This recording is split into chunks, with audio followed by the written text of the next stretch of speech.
All right. Welcome to IPPM, everyone. Can people see the slides?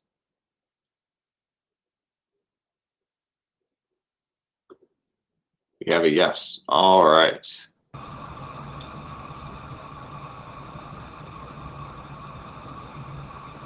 Go, Martin. Yeah, I see you. There we go. Hi, Tommy. So, am I not presenting the during the loopback decks period? You are. I do have your slides in there. Okay. All right. Thanks. I'll bring that up shortly. All right. So, welcome everyone.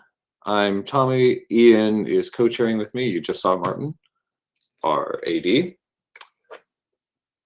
This is the Note Well. If you have not seen it before, please do take a look. This is the kind of the terms under which you participate in the IETF. If you've been here before, you should be very familiar with this. So we are currently here in MeetEcho. We do have the Jabber, which is available in the chat section of your window. We have notes that you can also access, and we do need a note taker on the CodeMD today. And for reference, today's agenda is primarily going to be about IOAM work, so it'd be great to have someone who's not going to be super active in presenting to be able to help take notes on that. Could we get a volunteer, please? We'll need that before we can move on. And I've already filled out the agenda on that page. Any volunteers?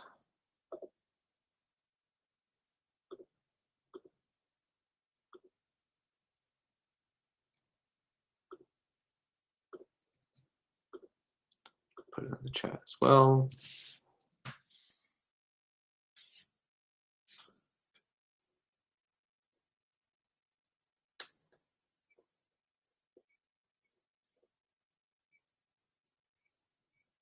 All right, we're going to need someone to help step up. Okay, Sweta, thank you so much. Very much appreciated. We can move on. All right, so we have two different meetings this week. We have a 1 hour meeting right now, and then we have a longer meeting on Friday. Today we want to go through just the IOAM topics that we have. We're going to start out with some very brief updates for some of the existing working group documents that are further along, as well as Frank will tell us about some deployment work. And then we have two long sections that we've allocated to talk about kind of particular issues that we want to get to. One being integrity of IOAM data that came up during IESG review, as well as discussing some of the attacks and concerns around loopback and direct export. And we will, as we discuss, have some thoughts from Martin there about some of the concerns he has. And we're going to actually start out with those before we get to the rest of the presentation on loopback and direct export. Okay, any bashing of that? Should we launch right in?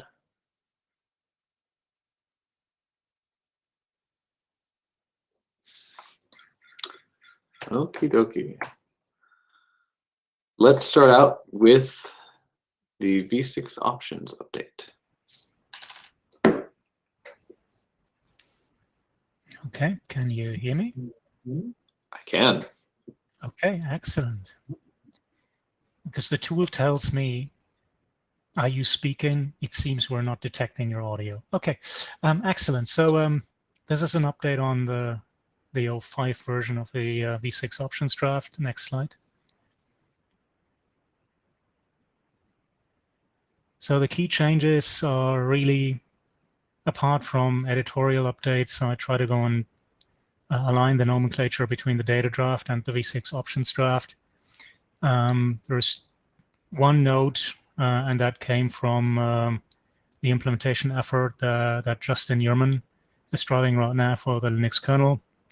ESET, well, it would be helpful if we just put a note like we put in other drafts as well, that obviously the container that we encapsulate IOM in, or IOM data fields in, is restricting the size of what can be in an option type. And in the case of V6, that's 255 octets.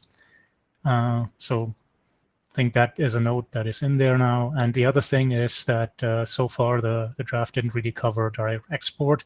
Given that direct export is progressing nicely, we also asked, or we included the need for an option type allocation for direct export. So I think those are the meaty or beefy additions to the individual draft. There's one thing that I forgot, Tommy, and sorry for that. If you flip to the next slide, I forgot to clean up the author list per your suggestion. I'm going to go and do that in the next revision. So that's really like an oversight. Sorry for that. Maybe I didn't want to go and touch this thing with a mentally 10-foot stick, but well, I'm going to go do it. Yeah, no, that's fine. I think we got some notes from the ISG about like, hey, you're going to want to reduce this list, but thank you. Yeah, we're going to go and clean that up. I think you came up with a suggestion on the mailing list on how to go and progress on that, and we're going to go do very much like what we've done with the other drafts. So with this, like, well, the edits are minor, and we're carrying along. I'm not sure whether at some point we want to go and do a last call on the document, or whether we want to go and keep it hanging for a while. Because I think we for sure need to go and get Six-Man to also go look at it, right? So like we've done in the past. Right. So if we can go and get the review working at some point that we're starting to re-rope in the Six-Man people, I think that would be helpful. Okay. You mentioned some of the changes that would account for things in direct export. I don't imagine that there would be any kind of dependency there, right? As far as like dependency in what form? There's no like normative references over there. Oh no. Yeah. No. So I think and the other thing that I think you were helping with, and that is again what Justin put out on the mailing list, is that we are going to go and hopefully extend the early allocation. Yes. So that the ongoing implementations are not really impacted. Yep. All right. Thank you. We have Haoyu in the queue. Go quick. Hi, Frank. This is Haoyu from FutureWeek. This note in the slides, but I remember in the draft you mentioned to use IP and IP encapsulation to support including also IOM. But my concern is that if you use this approach, it's actually changes the original purpose of the IOM, which is used to monitor the original user flows, because now you basically put it into a tunnel and the voting behavior will be changed. So how do you address that? Well, so, and we had that discussion before, right? The approach is that as an operator, if you do use IOM with the need of double encap here, you have to go and make sure that you engineer your network in accordance, right? So that your flows don't really start to go and follow a different path. Or it would only apply to those situations where the flows will continue to be forwarded along the same path. Otherwise, yeah, to your point, there is no benefit from using IOM in that context. If you feel like we want to go and have that as a particular kind of node or additional statement in the draft, I think we can go and add that. I think it's one of the downsides of the safe method, i.e. double encapsulation. So everything comes with a trade-off, right? Everything comes with a cost. All right, thank you. I think we're out of time for this update. And then we want to hear a 5-minute update on the Yang document. Tianren?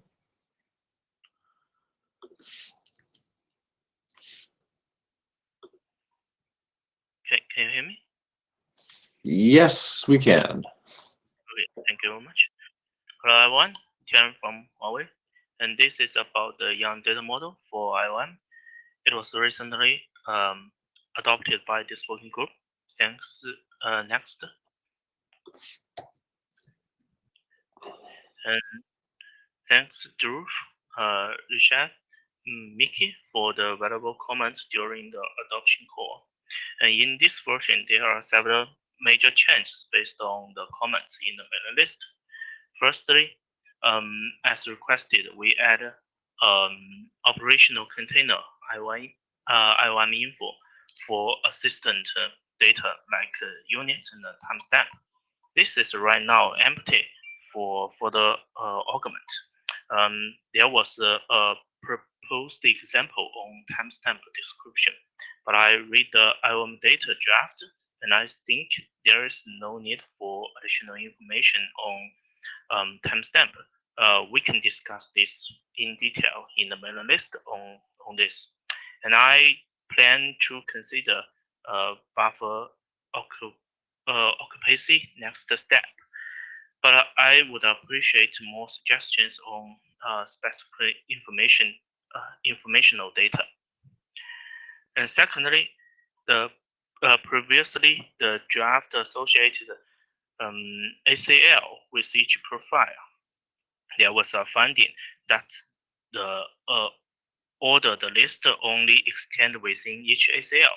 So if two ACEs matched, the implementation does not know which ACE in which ACL to use. To solve this, I associated ACE instead of ACL with each profile in this version. And as suggested, I've added text in the document say IOM actions must be driven by the accepted packet when the matched ACE forwarding action is accepted. There's another way, but I did not take. I did not augment ACE actions because there might be different kind of filters. ACL is just one, as Drew proposed. Flows back could be another one. I believe existing structure is more flexible. And third, I removed the action transit as suggested because right now there is no use case for the transit node configuration.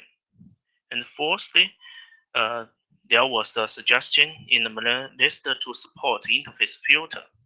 That means, for example, the egress node, we can do the decapsulating operation on all the traffic on one or multiple interfaces.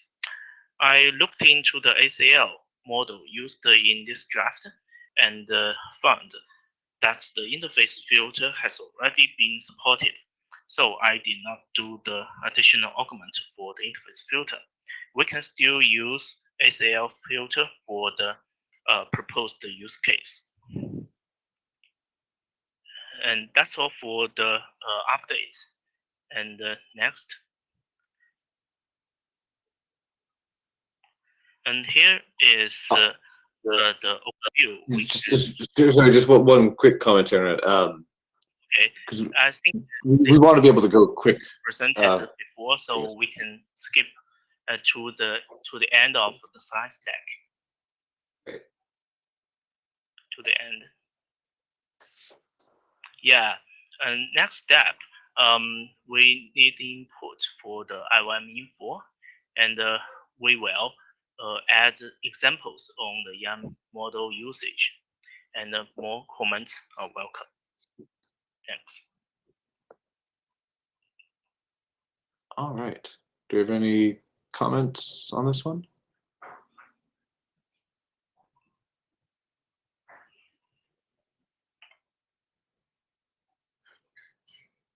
All right. Thank you so much.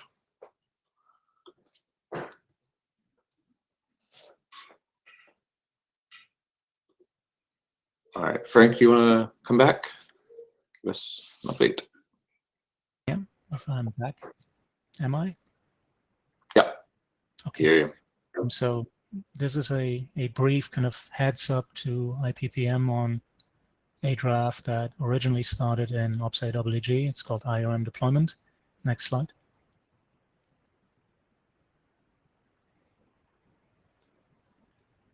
So the scope of that document is to really tie all the various IOM-related documents that are out there together into something that could become, say, a BCP or the likes.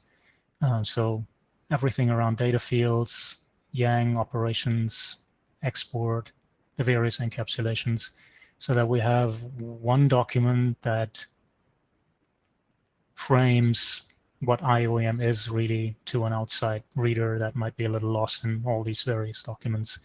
And we started that, if we flip to the next slide, a while ago in OPS-AWG, and created a document that basically explains IOM deployments, what are domains, what are nodes, what are the different types of IOM, with the associated references to the documents.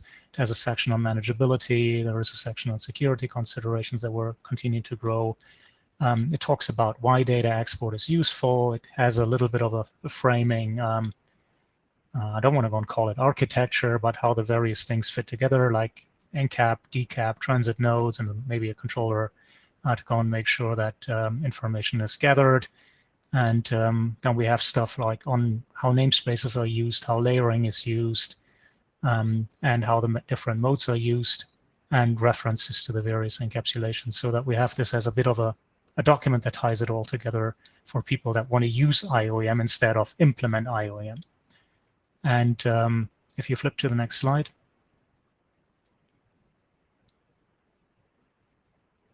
So we started this in OPS-AWG, but given that everything is now really centered around IPPM with regards to IOM, and I think thanks for having a dedicated IOM session even now.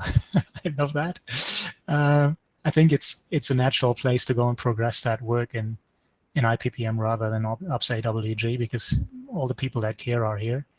There is another piece that, and this document is about to expire. I need to go and put in some additional work for the security section that Sean actually was recommending. And along with his review, he also, and this is why it's also here, recommended to put in a reference, and it's there in the -12 revision of the data draft to this particular deployment document, because some of the context that we have in the data draft about, say, the security section is like, yeah, you list a couple of threats, but why does anybody care? And I think the reason why you care is in the deployment draft. So we have an informational reference there. So another piece where I believe like it belongs into IPPM, and that from my perspective, I think at some point we want to go and make it a working group document. Has this been, when was the last time it was discussed in OPS-AWG? And I think that's 2 meetings back or so. I think it was sometime 2020. Okay. I think it wasn't the last live meeting. I need to go look it up. Sure. And do you know, do you have a sense of kind of the sentiment there of if they think the work should be done there or here? I think what we've gotten from those discussions is that most people that commented anyway were people that had, well, the stake in IOM and came from IPPM. So yeah, we can have that conversation formally with the chairs. But yeah, originally we did it there because it was deployment focused.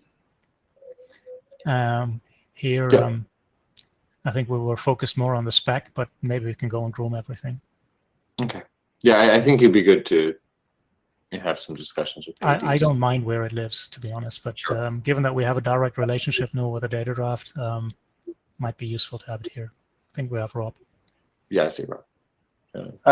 Yes. So with an OPS-AWG AD hat on, it makes sense for the document to be here. I think this seems like a better home. If this is where all the IOM stuff's been discussed, then I would prefer it being here. But that's just my opinion. All right. Thank you. Noted.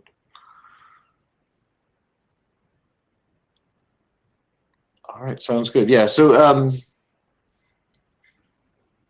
I guess, were you planning on revving that document again, you said, and then? Yeah, I'm going to go rev it anyway. Okay. I'm going to go rev it very soon, probably next week. and then yeah, we can go and decide what we're going to do with it. That sounds good. All right. Thank you. Great. And next, we are going to get into integrity. All right, so this is a bit of a longer thing. So next slide. So we probably remember the discussion that happened on the mailing list. Historically, IOM has been built around the assumption that this is for a dedicated, trusted domain, and as such, there has been very little focus on ensuring that nobody's going to go and mess around with the data that IOM-capable nodes would go and put in. And well, the discussions that we had recently revealed that people might have an appetite for using IOM, otherwise the discussion wouldn't have been there, in areas where there might be concerns that nodes indeed go and fiddle around with IOM data as it's progressing through the network. So we might need an integrity solution. That is not really a simple discussion, because whatever you do to achieve that, it's going to go incur cost, right? So whenever we go and create whatever type of hashes over the fields and put these hashes in, it's not only going to consume space, but it's also going to go and incur significant operational, i.e. compute costs on a per hop basis. So I think that's something to keep in mind. But people want it, so let's see what we have as options. Next slide. So what do we go and consider as in scope for the threats that we want to go and look at for integrity protection? It's like the modification of the data fields. It's the modification of option type headers. It's injection of data fields, injection of option types headers, and even potentially like replay problems that can go and occur if somebody uses an old header with a new data packet and the likes. I think all of that, whether we have all the options, everything covered with all the options that or methods that we're going to go and talk, I think we can go and look at that in a later phase. But I think that's really what we wanted to go and have as the original scope of the document. What we're not really trying to go and tackle is any type of things that are related to the management side of things, the exporting side, or people, well, treating delay as, again, something that would change the integrity of the operation. It's not really changing the integrity of the packet, but it's changing the integrity of the delay, the operation, if you would go and put delay in, and we consider that out of scope for now. So next slide. So we have basically created a set of ideas that we came up with based on the request from the working group of what could be done. And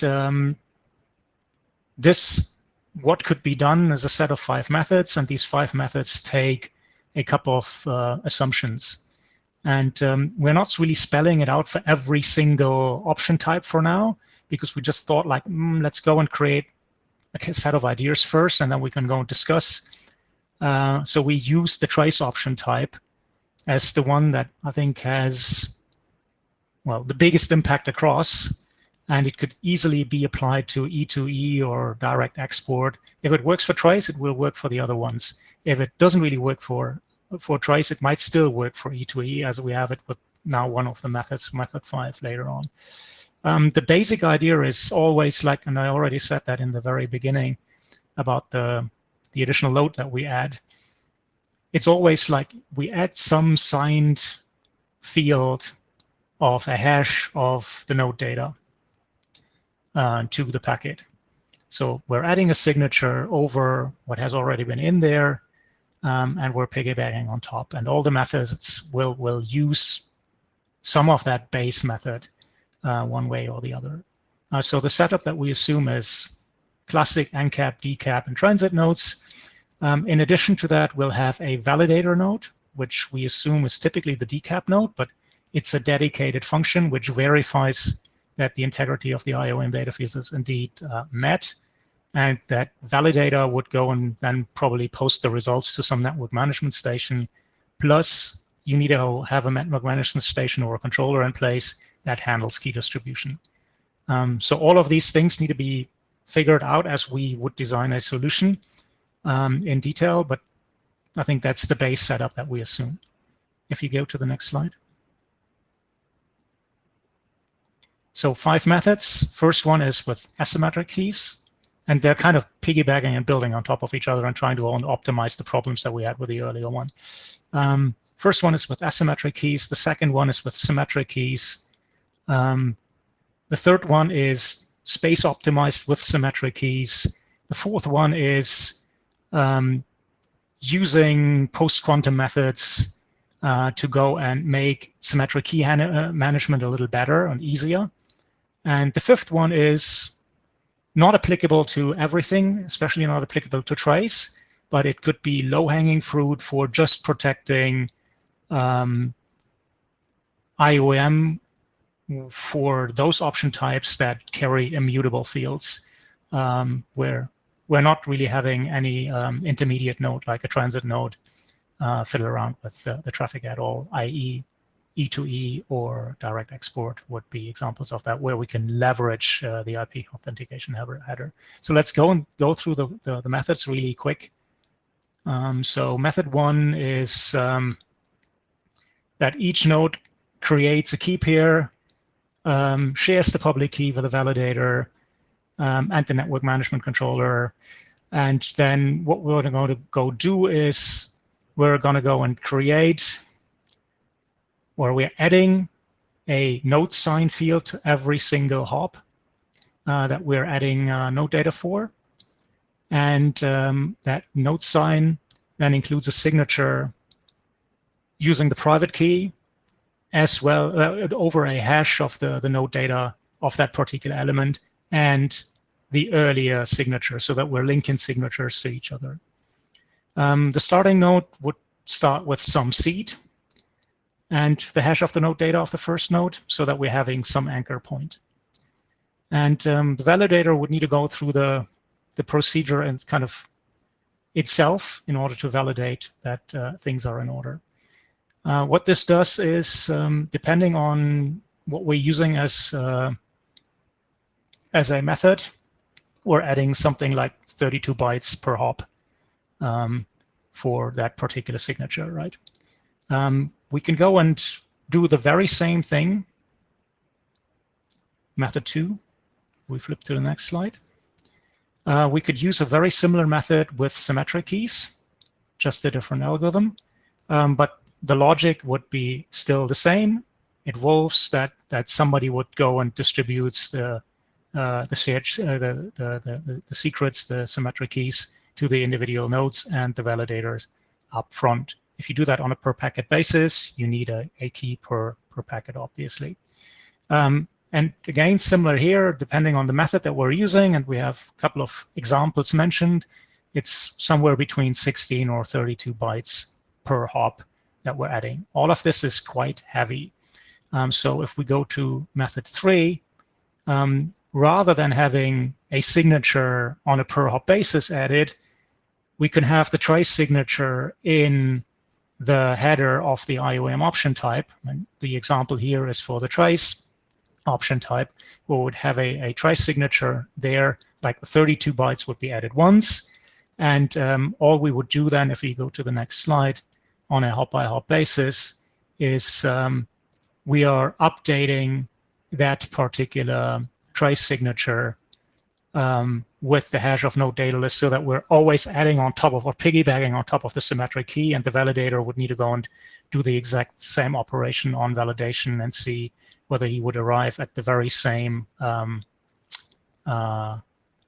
signature key in there as it was received.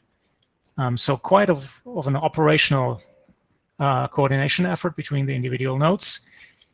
And it would be still required that we're sharing upfront on a per packet basis all the symmetric keys. If we want to go and use a key per packet, I think which is something that we would recommend, right? If you want to make that a little simpler, we could use methods that the guys there's other efforts in the IETF, as we all know. If we go to the next slide with method 4, we could use a method loaned from the post-quantum pre-shared key distribution.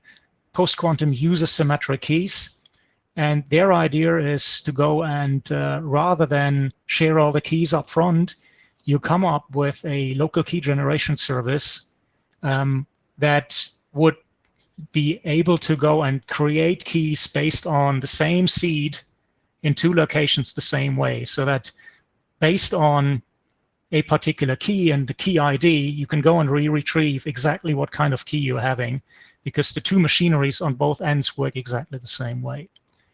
So if you flip to the next slide, it articulates that at a high level.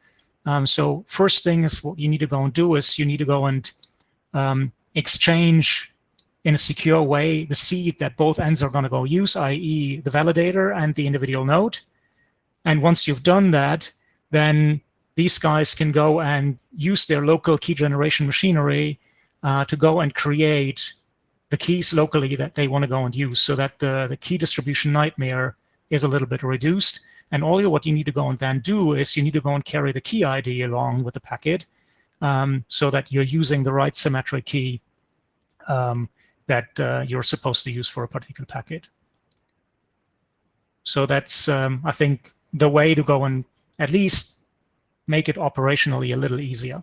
The 5th method, and thanks, Tommy, for already flipping forward, is something that could be entirely attributed as an idea to Greg Mirsky. In the design team, when we discussed the integrity draft, the 0.0 version, you said, why don't we just use what we have?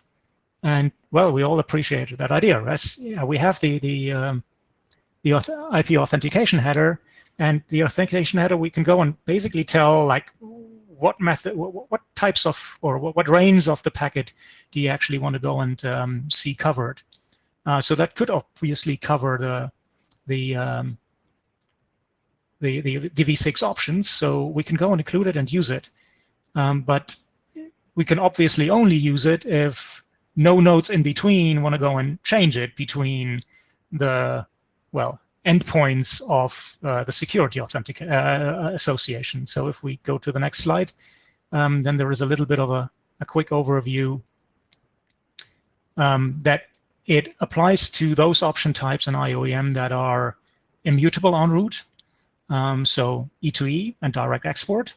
If we assume that in direct export, like we make sure that the secrets are indeed distributed to all the individual transit nodes that need to go and extract the information, but the DEX header itself doesn't really change, so we can use it. But for anything that would go and want to go and insert information in flight into the packet, then, well, it obviously doesn't really apply, because unless we want to go and create tunnels with every single one on the planet, which I don't think is really feasible. So it's like only applicable to those option types that are immutable, but it might be at least the starting point, and maybe we arrive at the conclusion that we are good with just protecting that particular thing. I think it all depends on the use cases that people have in mind from a priority perspective. So if we go to the last slide, I think that's the final one. It's really like along the lines of what I just said. I think we need to go and understand what concerns people have. What do we want to go and protect? To what level do we want to go and protect it? What burden do we want to go and take on? Does it really need to go and cover all option types? Is it okay to go and maybe just carry a subsection of a subset of the option types? I'm also interested in seeing whether we can go and get more help on this overall thing, because this is by no means trivial. Thank you. Thank you. All right, we have Martin in queue. Hi, Frank. Thanks for writing this draft on short notice. It's very thoroughly thought through. I was wondering why you didn't have a variant of option 3 that used asymmetric keys. I mean, it's obviously part of the truth table.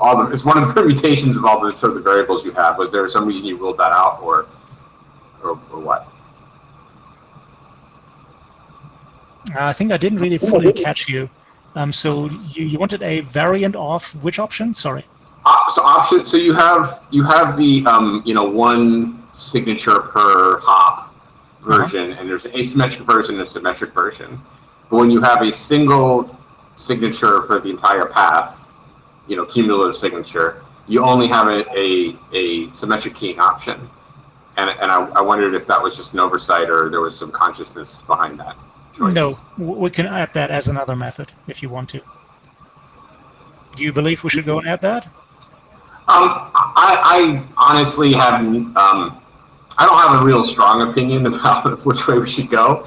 Let me rephrase that. So I do not see any advantages to having all the additional overhead of one signature per hop, which is, maybe there's some that I don't see. And my follow-up question is going to be, can you articulate, actually, should the draft discuss more pros and cons, or is it just a matter of overhead?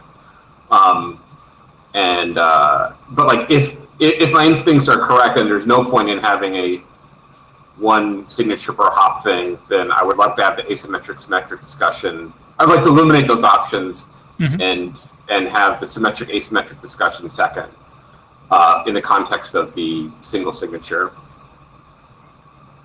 Yeah, so I think definitely we can add that option. And I would also agree that more of a discussion of the various approaches and also how well they apply to the set of requirements that we laid out at the very beginning. I think all of this could be done. But to your earlier point, it's been put together relatively quickly based on your request and Tommy's request, so that we at least have something to go and start a discussion with. So more work, yes, needs to happen.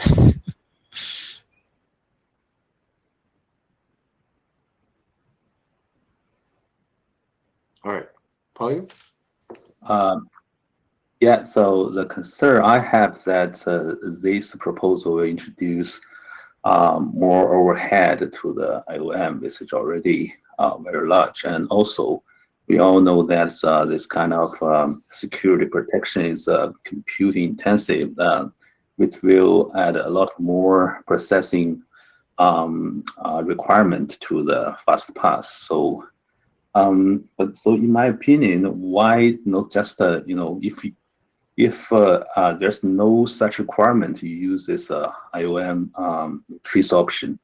But on the other hand, in case we do need some protections, we'll find the direct export mode or the hybrid two pass method. Both are immune to this kind of attack because they will send the data independently, and which can afford the slow pass processing. So in that case, it's easy to apply this kind of protection.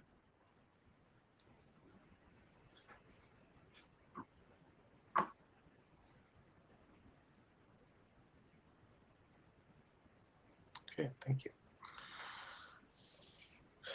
Any other comments, people's thoughts on which directions they prefer?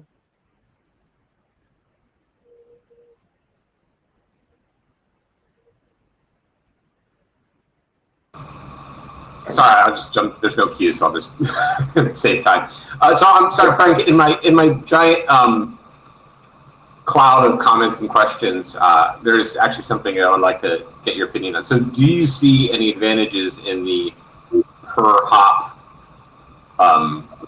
signature, like the options 1 and 2, and with the additional? Obviously, the overhead cost is a drawback. Is there some reason that you would advocate that we keep those in play?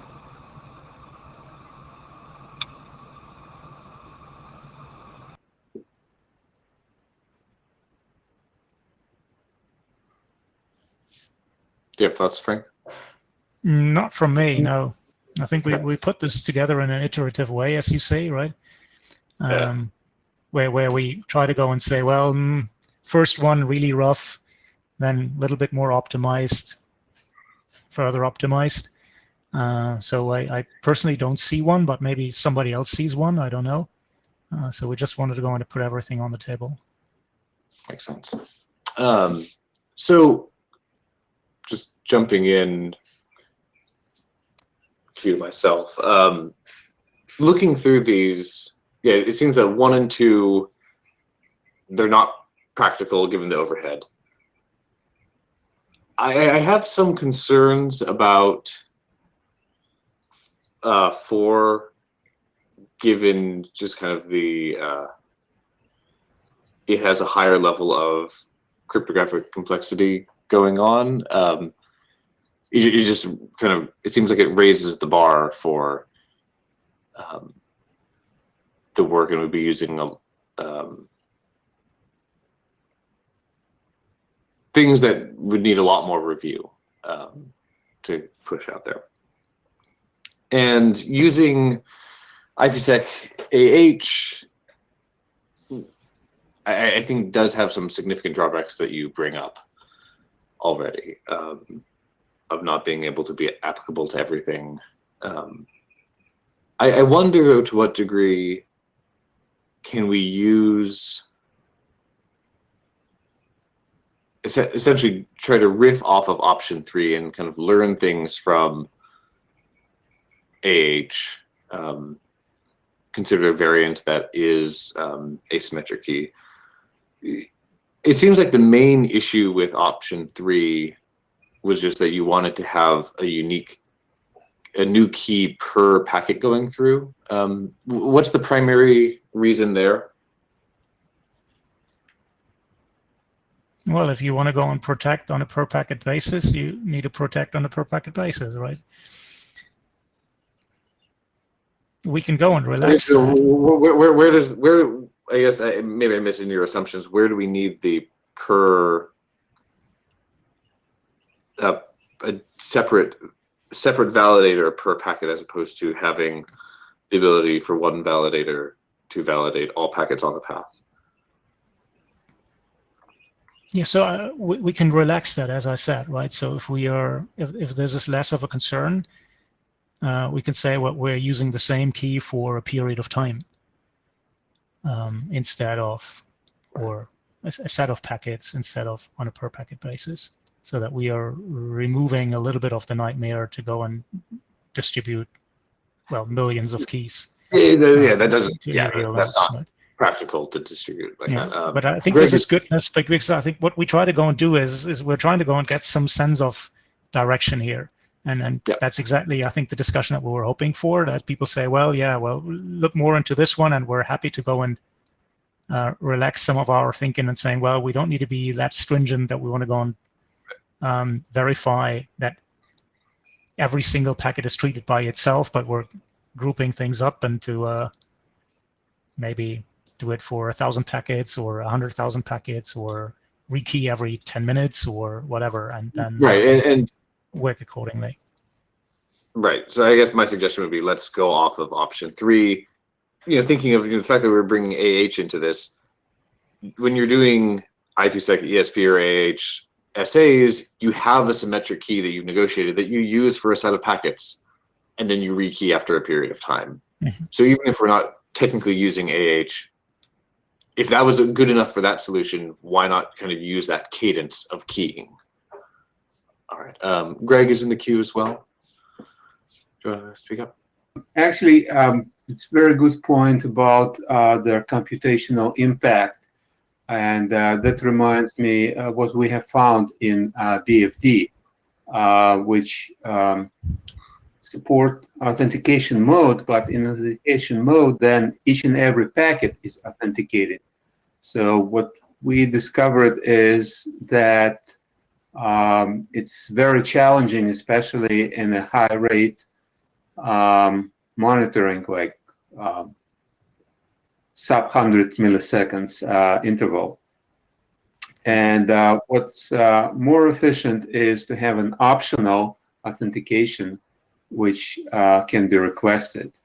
So the rate of the authentication would be operator choice, but being able to indicate that in this particular transaction, in this particular packet, the IAM data has to be authenticated or encrypted, I think that might be a good direction. Yeah, that sounds like a useful knob to have. I do think there seems to be, a couple of different dimensions here, though. Does every packet have an integrity signature on it? And then separately, are you reusing keys for that domain for a period of time, or does each packet that's integrity protected also need a separate key? Which that seems like a undue burden, even if we decided to protect every single packet.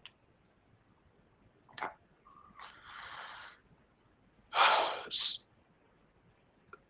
So Frank, do you have useful things to kind of take another step through this?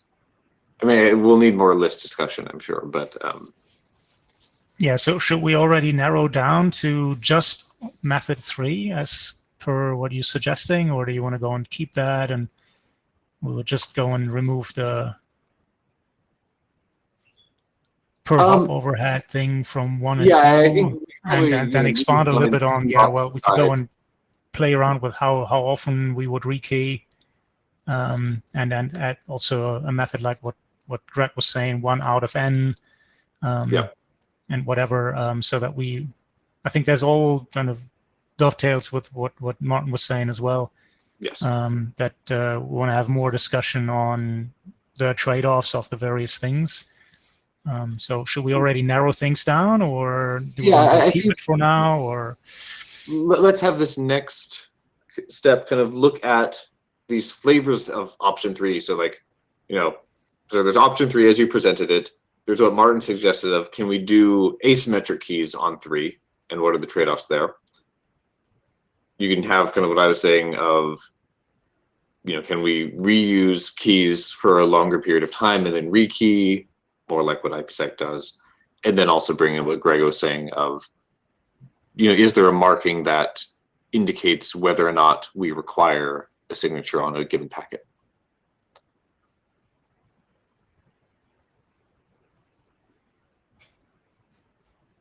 Yeah, can be done.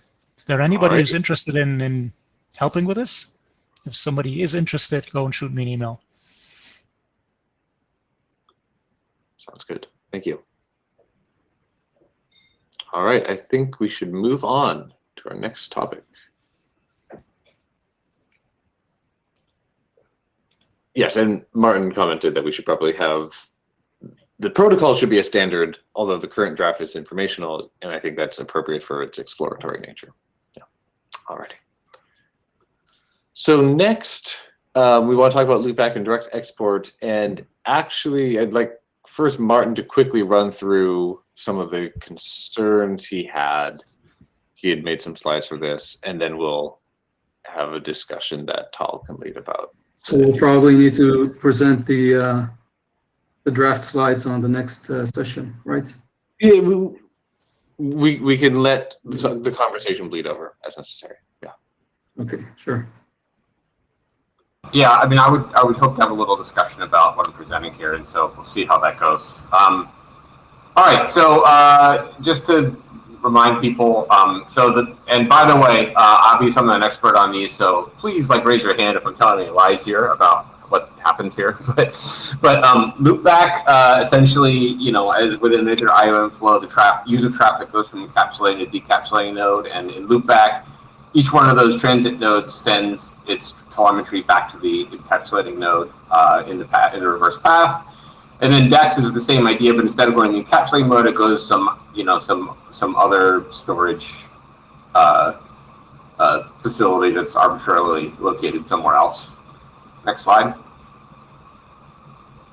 So ever since I started showing up to IPPM, there's been some grumbling about this. I know that Brian, back when he was chair, Mira, back when she was AD, and I think they're both at NAPRG right now, unfortunately. But there's been a general concern that when you have one traffic packet, that you get N control packets as a result. And elsewhere in IETF, we spent a lot of time worrying about amplification, where one packet leads to gobs of packets. And there have been some things that we've added to security consideration. Kind of the drill we do here at IETF is like somebody raises concern, we add some text to security considerations, and we check it and we move on. Next slide.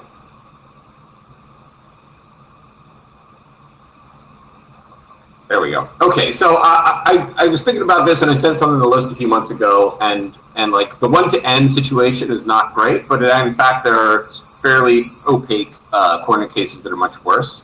The worst one is DEX. I'm going to cut straight to the punchline here.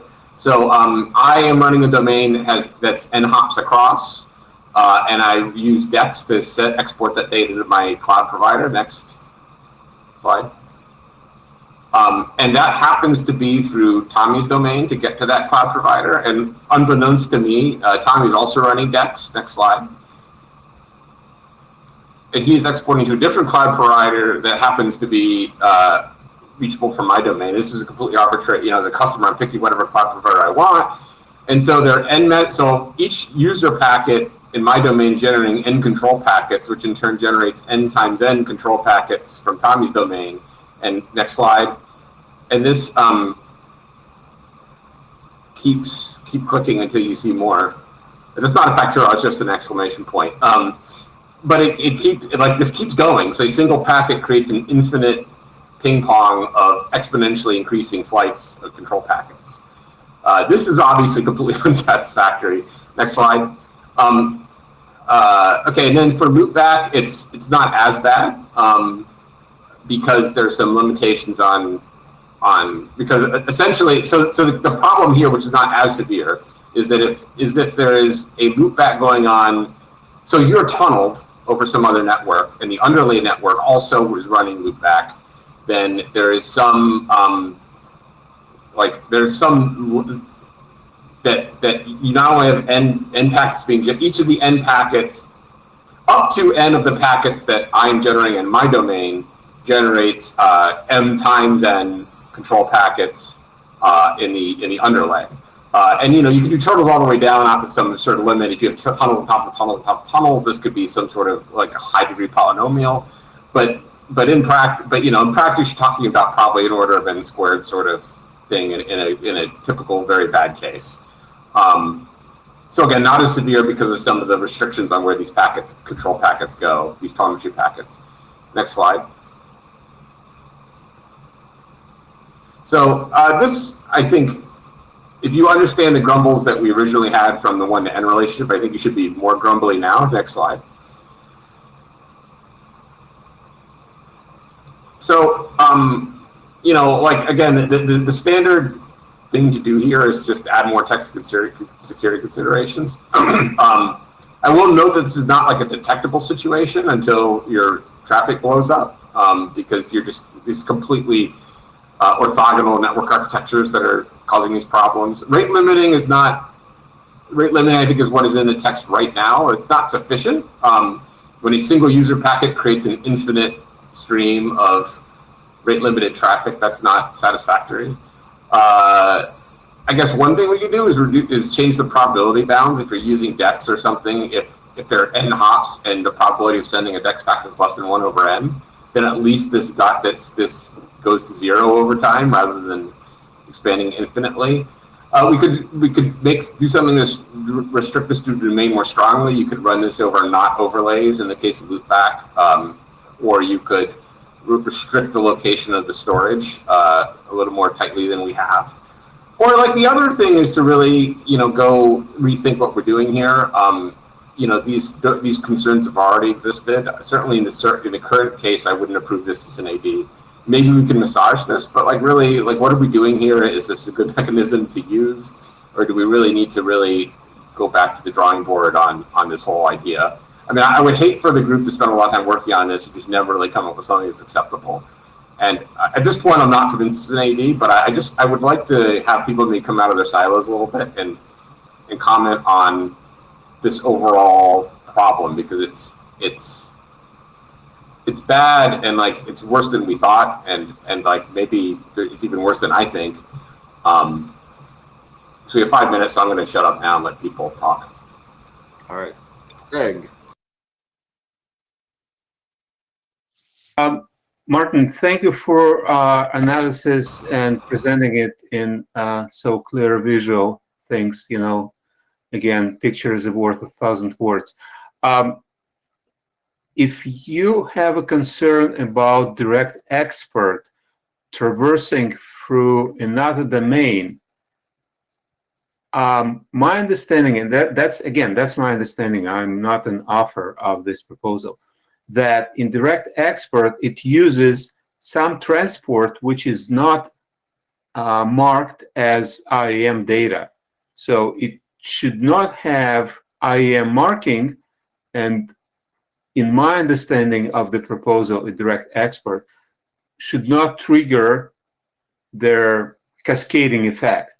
So it's just like UDP. It could be some transport, maybe even use well-known port or use some other encapsulation, but definitely not to be IAM marked and not collect IAM data on the way to their data lake. So I think in my model here, my traffic going through Tommy's domain is just user traffic as far as Tommy's concerned. So it would be marked up encapsulating. It would modify the encapsulating node to be IOM data, but I'll let someone more knowledgeable answer that question. Yeah. Further. Okay. Thank you. All right, Paul. So, thanks, Martin, for raising this issue.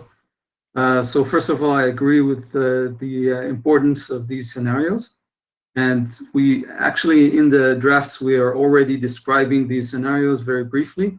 But at this point, like you're saying, we still need to think about suggestions for how to solve them.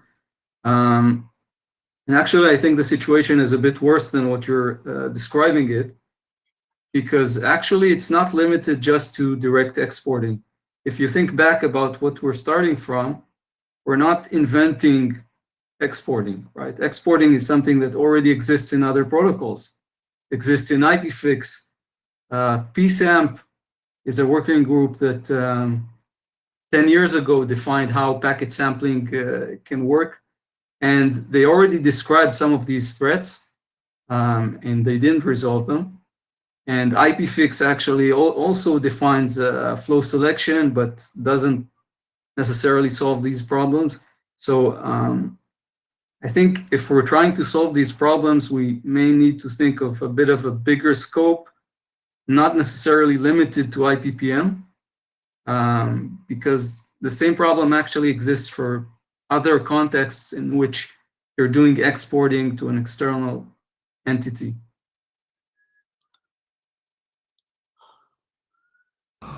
Thank you for that context. You know, I'm only aware of the draft that I'm responsible for as AD. So yeah, maybe there's some other broken things in IETF for sure. So whatever we could do to figure out this problem would be good.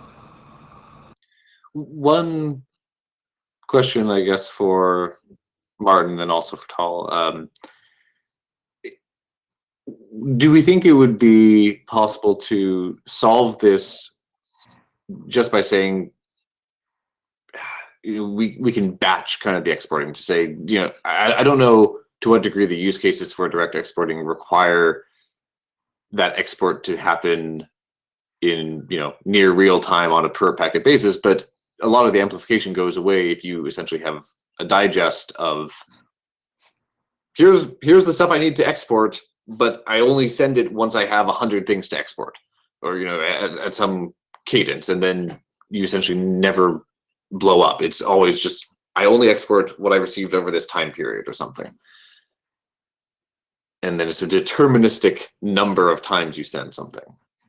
Would that be acceptable to both kind of the people who want to use this as well as the people who are seeing problems?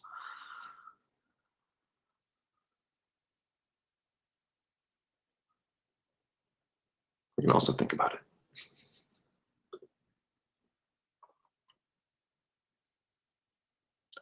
Yes, and Miria is commenting that with IPFix, you do time-based exports or at the end of the flow. Yeah, well, there's a couple of drafts that define various methods of doing sampling. They may be based on time, based on one event packets, and also based on hash. And once you're doing hash-based sampling, you get back to the same problem where you may have a malicious entity which manipulates the hash in a way that causes all the packets to be sampled. Right. That would be a weakness of just hash sampling. Certainly. That's an example, but probably we can find other ways to do that. Yeah, I'd like to comment that usually we will never allow all the traffic to be, to trigger this DX data collection. We usually need to have some kind of ACL to filter the only subset of traffic. So if we are careful, right, we can avoid to resample the actually export data packet. So then we can avoid such kind of problem. But this is one possible way to handle that. Yeah, I think, although to Martin's point, it needs to be very explicit, and coordination within one domain may not be sufficient. I think you need some deterministic bounds on how often you're sending something that's not going to be directly related to the packets coming in. All right, we are pretty much out of time. We will spill over the conversation. Frank, you were in queue. Did you want to just have one last word, and then we will talk again on Friday? Yeah, that sounds good. I just wanted to go see whether there's a recommendation, because Martin said, should we fundamentally rethink, or should we go and try to go and massage the security considerations, which is, I think, what we're leaning towards, right? That we're saying, okay, do it in a single domain only, do it at a regular cadence, do it in an aggregated way. I think we can go and put all these things in that have been put in other places like PSAMP or IPFix, and just refer to these earlier methods. Do we want to go down that way? I have a load of sympathy because people use it that way right now, right? Rather than saying, out of all these IOEM options, I think it's the easiest one to implement in hardware. And so if we just go and remove it off the table for now, just because of that particular concern, I think we're doing ourselves a disservice.